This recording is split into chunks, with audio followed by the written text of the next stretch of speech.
Okay, big welcome to our next guest here on RPPFM, the voice of the Peninsula. His name is Garry O'Sullivan. He's the General Manager of the Northern Blues Football Club. Welcome to Sports Community Radio. Garry, how are you? Good, thank you, Joe and Steve. Good to be with you. G'day, Garry. Steve Pallas here. How are you going? Good, thank you, Steve. Now, you're sitting on the side of the road taking our calls, so we very, very much appreciate that because, well, in all honesty, you're probably one of the most experienced sports administrators in the country, having not just your current role with the Northern Blues, but having some time with the mighty Richmond Football Club and the Western Bulldogs in your journey? Yes, Steve. I've been in this business since 1982, full time. So fair while, but it's been good. You have your tough times and your good times, but it's been a great industry to be involved in, and I wouldn't change too much. It's been wonderful. Well, actually, I've undersold your contribution to the Western Bulldogs. You're a life member at the Western Bulldogs. Yes, a life member there, which I'm very proud of. Received that back in 1992. Gee, that's a long time ago. So so very proud of that, and certainly still take a keen interest in the doggies, as I do, with the Tigers. But so all good. And the Blues and the I guess, Gaz, the reason we've got you onto the show today is to talk recruiting and for the winter season clubs, not just football, but for the winter season clubs, they're right into or just about finished their recruiting process. So, first of all, with the Northern Blues, which is for those not local to the area, the Northern Blues, how do you describe that in its relationship to the Carlton Football Club now? Yeah, well, we are our origins are the Preston Football Club, so the old Preston Bull Ants, which is obviously synonymous with the northern suburbs, there's Coburg and Preston. So we were the old VFA clubs out in that region. It's now called, of course, the VFL. And we've had a few name changes over the last 20 years. They were as I said, the Preston Football Club, the Preston Bull Ants, the Northern Bull Ants, and now we're called the Northern Blues. So we are still surviving in our own right. Our office and our spiritual home is still the famous old Kramer Street, Preston City Oval. But for our survival, the club had to go down that alignment pathway some 11 years ago now. And so basically we're aligned with the Carlton Football Club. And basically how that works, to simplify it, is, for instance, round one, when it comes up in a couple of weeks' time, whatever guys, AFL-listed guys for Carlton don't get in the senior side for Carlton in their first game, their first couple of rounds, they will then play with us in our senior VFL side in the VFL. So we look after their overflow of players that don't get a game in their senior AFL sides. We look after them in our sides. We have a senior side and a development side, which is just a flash word for the old reserve side. And we've been together now over 10 years, and it's a really good, strong alignment, and it's going from strength to strength. Whereas some have disintegrated over the years, and this year, of course, we've seen the Western Bulldogs and Williamstown go their separate ways, and of course Richmond and Coburg have gone their separate ways. So sides like us and Box Hill, we're still very much entrenched with our alignments. Fantastic. Now, from a recruiting perspective, Garry, it seems to me that you've kind of almost got two different pools. You've got recruiting out of the community, but also recruiting out of the players leaving the AFL, notwithstanding you've got the Carlton top-up players. So how do you go about doing that? How do you? It's a bit different to the normal club life that we're all been brought up with. We're being an aligned club, as I explained before.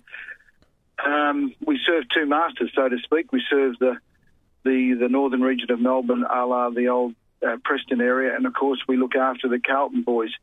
So we serve two masters. We this year we have been fortunate enough to recruit two players with AFL experience. For this year we've got Jack Anthony, who played 50-odd games of AFL, just under 60 games of AFL with Collingwood for a number of years and with Fremantle of recent times. And a young fellow from the Gold Coast Suns, Joel Wilkinson, who's played about 26 games of AFL. So not every year we're lucky enough to get players of AFL experience. We try, but finances and the marketplace dictates that. In my time at the club, we've had Jason Saddington as a full-time Northern Blues player, who's an ex-Sydney Swans and Carlton footballer. Daniel Harford, SEN zone Daniel Harford, ex-Hawthorn and Carlton player, and he played with us as a full-time, as a VFL player, listed player. So we don't get them every year, but we've got 2 coming into this year, which is great. We get a lot of good young boys from the TAC Cup, the Northern Knights, which is the elite TAC Cup competition in the northern region of Melbourne. We get the boys that don't get drafted or are still wanting to keep the dream alive. We use that term fairly often, keep that dream alive of wanting to play elite football or get to the AFL. They'll then come to us instead of maybe going back to metropolitan football and give it a couple of years trying with us. We recruit from all over the place, a lot of young people. The beauty is, Steve and Joe, is that different to country or metropolitan clubs, we do get a lot of young boys and parents wanting their kids to come and try out in the VFL. So instead of sort of having to really door knock and plead with players to come and play, we do get quite a few that, for want of a better word, plead to come and try out with us. So it's it's a good system. We do target recruit a little bit, but we also do get a heck of a lot of young players and talented players that want to try their luck in the VFL. Oh, I'm sure they do. And there's particularly over the last couple of years, there's been a significant increase in the number of players drafted out of the VFL, which is, I think, fantastic for community football. And yeah, my word, like there's, probably our most recent, might be a little bit of a controversial name, but our most recent player that went into the AFL ranks was Ahmed Saad, who virtually walked off the street 4 or 5 years ago, came to training one night just before Christmas and asked if he could train, and I virtually said, look, I don't think so. He was pretty small and we didn't know much about him, but he sort of pleaded, can you just give us 2 weeks? So David Teague was our coach at the time, and I said, look, I've got a little fella out here, Teague, that wants to try out with us. And so he said, yeah, let him try out. So he wasn't invited, and he just virtually arrived at Carlton Busy Park one night and asked whether he could train. Anyway, we let him train, and he looked okay, and he ended up getting on our list, but it took him about 6 or 7 weeks before he got his first game in our reserves. And then, cut a long story short, the rest is history. He had a couple of good years with us, and then he went to St Kilda, and he's done all right, but unfortunately he made a innocent mistake and is suffering from that at the moment, with having to stand out of footy because of the supplements issue. Yeah, that's a different, another story for another day, that one. But yep, sure. If I can just take you back to, you spoke about this year you've got a couple of AFL players. Yeah. How, in the most basic detail, how do clubs go about approaching ex-AFL players? And I guess, like, for our audience, we're talking about the suburban football club that has no contact with the AFL system or player managers or anything like that. Do you go to the managers? Do you go directly to the player? How do you get in touch with them? Look, it can be all different ways, Steve. With these 2 particular boys, they're a little bit unique. Jack Anthony, he actually approached us, so I can't claim a recruiting coup as such on this occasion.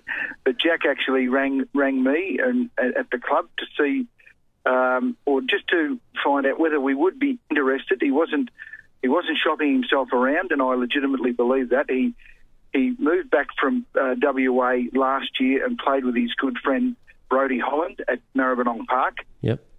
And he was just 20. Still, he's 25 years of age, and he thought, look, I wouldn't mind trying to get back in the AFL system. So he gave us a call, because he's got a fondness for Mick Malthouse, even though he left Collingwood when Mick was coaching. But he's got a high regard for Mick. Yep. He moved into the Carlton area, so he wasn't far from our training base at Busy Park. He did his homework and found, that we're not a bad club, and there could be an opportunity if he did all right with us for 12 months that he might get another look in. So that's how that process started. With the other boy, Joel Wilkinson, we were on the lookout for some good young talent.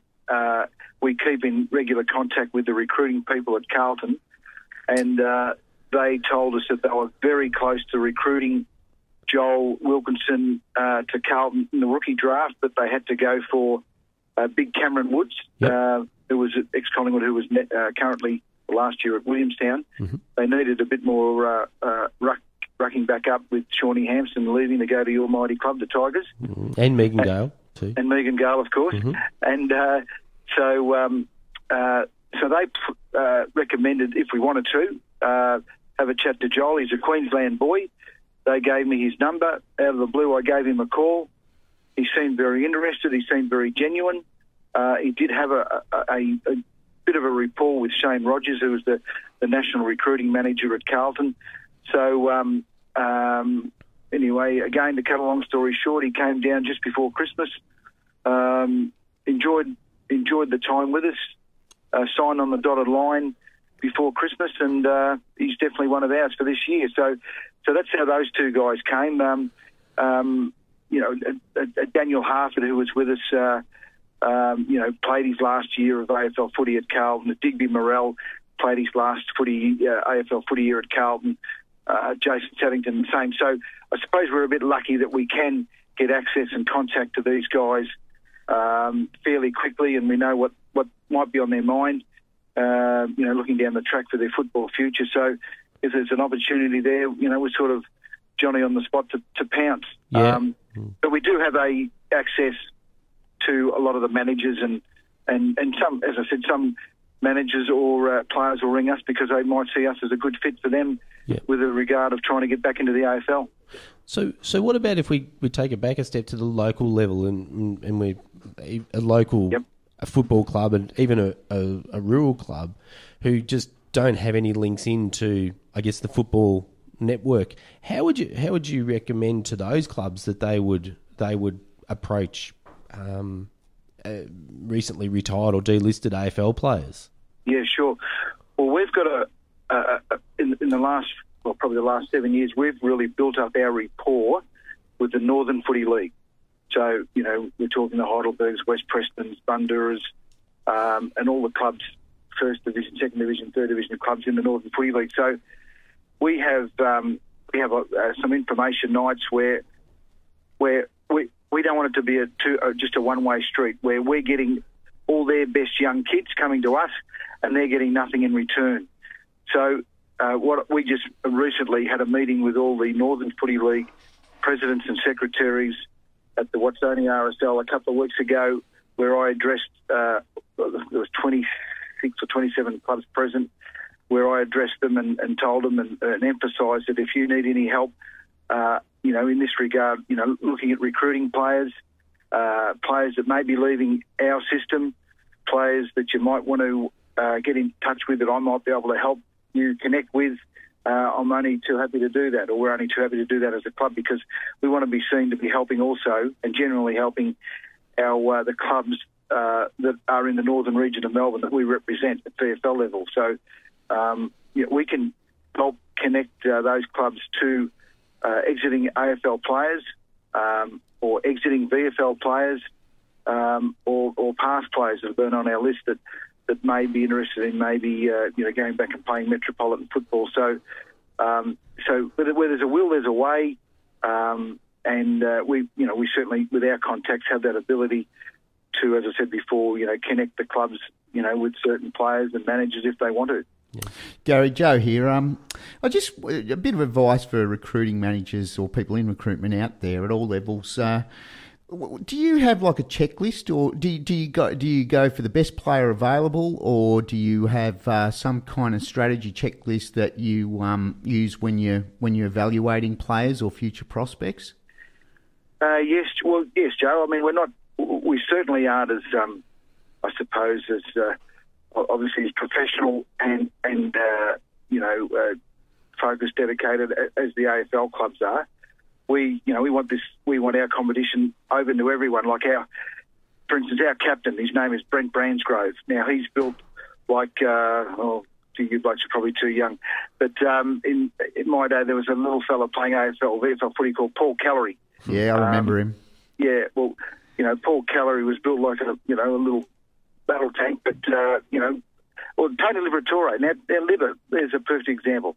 Libba wouldn't get looked at nowadays. He just wouldn't, no matter what we all think. And I love Libba, and Libba was a fantastic player, but just his physical attributes probably, and we hear it time and time again nowadays, that he probably wouldn't get a look in.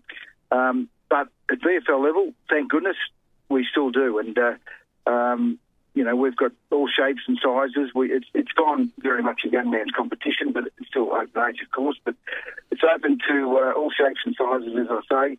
I put a lot of emphasis on character because we are a very young club and we are connected to the Carlton Football Club, so we just can't afford to have rat bags in our, what is a better term, in our system, because they've got to be playing alongside and with AFL players, and Carlton certainly want us to be reasonably professional on who we have in our organisation. So, yeah, we've got a bit of a checklist that, talent, character, our needs, it all sort of comes into it. But by and large, if they've got a reasonably a good desire and a work ethic that they want to improve themselves and test themselves at VFL level, they might be up against 80 or 90 players pre-season. If they can get through and make our list of 45, well, that's fantastic, and then we give them every opportunity to proceed from there. Yeah, just on that, Gary, for the kids out there, you were talking about Ahmed Saad before, who rocked up to your gates, and at the risk of having 5,000 kids now rocking up to your gates, we don't want that, but he's obviously, there was something special about him. What is it? Aside from the physical attributes, and they're a great head start for potential football players if they have them, but aside from those, what, in your experience, really stands players in good stead above the shoulders? What are the characteristics that you look for mentally in potential recruits? Look, it's pretty simple, Joe, for me. If they're a competitor, if they're a competitive beast, and that can make up for a hell of a lot of their football makeup, well, to me, that's just one of the key ingredients for a football, as far as I'm concerned. You can have guys, and we've all played with and seen players that have just God-given talent like you wouldn't believe, but they just haven't got that drive or desire or competitiveness to push themselves to, and it's not everyone's cup of tea either. Not everyone wants to be a VFL footballer. Not everyone wants to be an AFL footballer. A lot of people, and there's nothing wrong with it whatsoever, playing with your mates and having fun at Seaford, Beaky, Berwick, Bunyip, anywhere. Wherever. Nothing wrong with that. And that makes up, I suppose, the biggest or the most of our footy population. So, but at the elite level, if they're wanting to have a crack, they're just not going to get there with talent alone. I've seen so many instances of boys that, I want to have a go at VFL. Yep, I know when training starts. Bang, they rock up on night one. They're not prepared. They haven't done any fitness work or any gym work. They just think that talent's going to get them there, and it just doesn't. It'll get them to a certain level or a certain way of the journey, but it won't get them all the way. So a real good, strong work ethic, being naturally a competitor, and a desire that really sort of sets them aside from your run-of-the-mill football. It usually puts them in a good position to have a crack at VFL footy and beyond. Yeah, that's right, and that's a real eye-opener for a lot of people out there. You hear, how many times have you heard in the pub, I could have been better than this bloke, or I could have made it and stuff, but there's a lot of elements to actually making it, and competitiveness is a big one, isn't it? That's right. We're recording this show, and we'll go to air probably the week before you start the season, but Gary, when do you start thinking about recruiting for next season? Like many clubs do it once this season's finished, but look, it's always on your mind. We've appointed a couple of years ago a young guy that watches over the Northern Footy League for us, being our immediate backyard, and he comes up with a list of recommendations before we start. We usually get about 8 to 10 weeks off. But in that time, and as I said before, the phones start too. We'll get, when the footy season is a long finish, we'll get calls from young players of all shapes and sizes and ages and different levels of experience, along with quite a few parents who will be ringing us quite early to see if they can get an opportunity to do a pre-season. So we're sort of always, as I said before, we're not an AFL club. We aren't resourced like an AFL club, so we haven't got a couple of full-time people dedicated to it, and nor should we. But it's always on your mind. If I'll watch a game of footy, I might watch I could be with Steve watching the Beaconsfield Netball Club through the year, and then we might watch the footy, and then could be somebody doing well, in the local game. And like this year, I've got a boy from Berwick training with us, Mitchell Johnson, who kicked 50-plus goals as an 18-year-old last year with Berwick. A couple of years ago, I had Nick Smith and Troy McDermott from Beaconsfield. So, it's good that a couple of boys from that area have come down and tried out. And always on the lookout. If anybody wants to have a crack at it, and sometimes travel might be a little bit of an impediment, but by and large, if they're wanting to have a crack at it, we'll give them that opportunity. And you mentioned before about getting the clubs from the Northern Football League, and you've mentioned the Northern Football League a couple of times. Yep. The concept of that pathway is just vitally important for, creating pathways is vitally important for clubs, but I'm surprised you're probably the first club I know of that's actually at that level that's actually looked to invest back into their community. Yeah, well, as I said, it wasn't always the case. For some stupid reason, the Northern Footy League or the old Diamond Valley Footy League and the old Preston Footy Club, they were just sworn enemies. It was just crazy stuff. And our president, Steve Papel, almost close to your name, mate, he was a past president of the Bundoora Footy Club. So he's very passionate about the Northern Footy League, and it's been a real... it's been a terrific direction that we've taken, improving our relationship with the Northern Footy League, and we now host all their finals at Preston City Oval every September.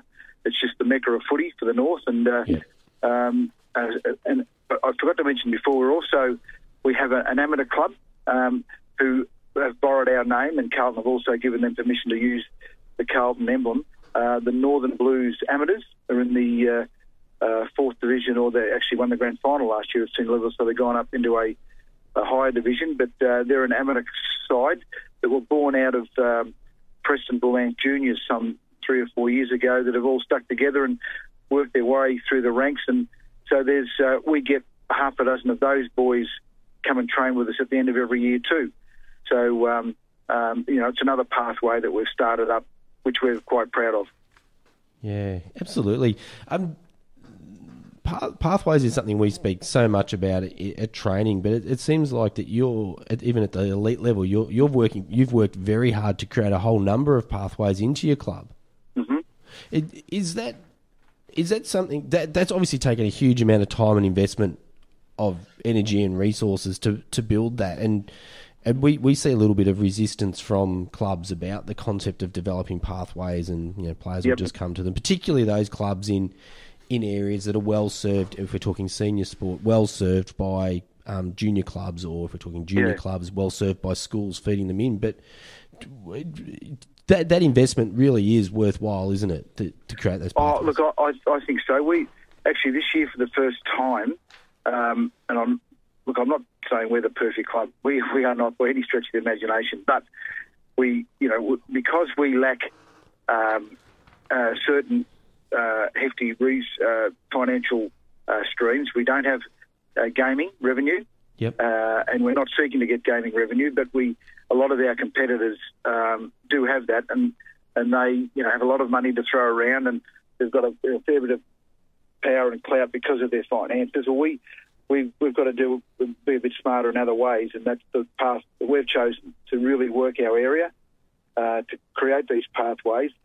And to the level of this year, we've had Bundoora, Greensborough, Northcote Park, and Eltham, and Heidelberg. I've probably left 1 or 2 clubs out, who have actually rang us and have recommended players to us.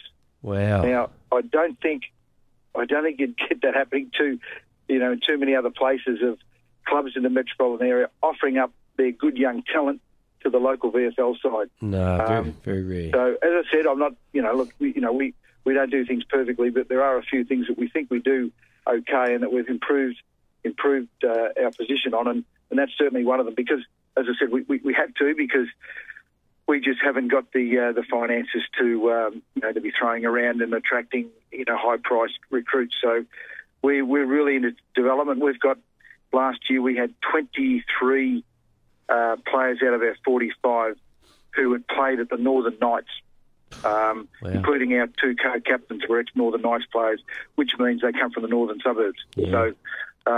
So massive importance for us. What about off the field? I mean, how do you go about recruiting your, particularly administration and support services? Because you talk about lack of budget. I know you don't have enough money, or you don't have the resources to pay all those people, but you also don't have. Well, it seems like you do have that role within the community that like local community clubs do have. How do you go about recruiting your off-field team? Yeah, again, we're pretty sort of proud of our recent record. Because we're a VFL club and I'm full-time. I have a full-time marketing sponsorship manager, and I have a full-time functions manager. So there's 3 of us full-time at the club, and we are quite fortunate that we do get a lot of. And I had an interview with two boys today, people, young lads and girls that are currently undertaking sports admin courses or that sort of thing, that need hours for their course to go towards their course. In some cases 70 hours a year or 100 hours for the year. And all the CEDA program, we get a lot of inquiries from the CEDA program, and Sports Ready through the AFL. Last year I had a Sports Ready person through that system. I had a local boy, young Alex Benbow, who is a well-known young footballer from up our way, and won the TAC Cup medal a couple of years ago. He was a CEDA student that would work with me one day a week, et cetera, et cetera. So we do, like players, like on-field, off-field, we do get a lot of inquiries for young people who are studying and wanting to get their foot in the door, maybe at clubland, wanting to offer their services, in most cases voluntarily, and get some experience. And we've had that, and I've had 3 or 4 people come to us under that system who have now gone on and have got full-time jobs at the Carlton Footy Club. Oh, fantastic. So, not only, we've been able to push a few players into the AFL system, we've been able to push them who were original young volunteers with us through to us after a couple of years, and then getting some part-time roles and now full-time roles at the Carlton Footy Club. So we can, and we're proud of the fact that we can also help, a lot of off-field careers also. Yeah, absolutely.